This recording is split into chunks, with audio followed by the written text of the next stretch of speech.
Shohruh, familiyam Boboqulov, Biznes rivojlantirish bankining mahalla agentiman. Bizning bankimizga shu Karimov tomonidan 8 ta mahalla biriktirilgan.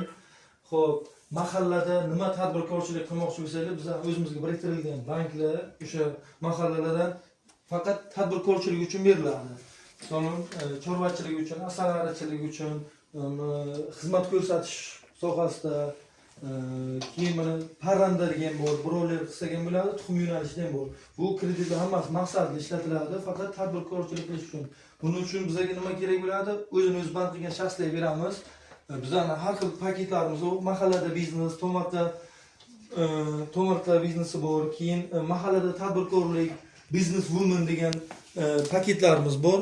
Kimni qiziqtirgan savollar bo'lsa, qanaqadir muammolar bo'lsa, savollarga imkon darajasida o'rganib hal qilib beramiz. Business woman bu ayollar uchun. Bizda misol ayollar o'zini o'zi band qilsa 24% dan plastik kartasiga tashlab beramiz. Erkaklar uchun 25%.